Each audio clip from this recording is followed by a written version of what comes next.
मुंबईला आडोशी बोगदा या ठिकाणी प्रोपिलिन गॅसचा जो टँकर पलटी झालेला आहे, तर त्या अनुषंगानं त्यातून गॅसेसचं लिकेजचं प्रमाण वाढलेलं आहे आणि त्याकरता मुंबई लेन पूर्णपणे बंद करण्यात आली आणि त्यामुळं वाहतूक कोंडी झालेली आहे।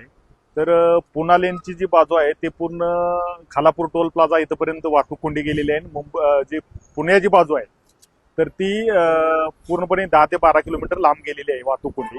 तर याकरता मी सर्वांना आवाहन करतोय की या ठिकाणी हे गॅस लिकेजचं प्रमाण कमी होऊन त्याचं पूर्ण समस्या म्हणजे पूर्ण दुरुस्त होण्यापर्यंत आपल्याला वाहतूक कोंडीचा सामना करावा लागणार आहे।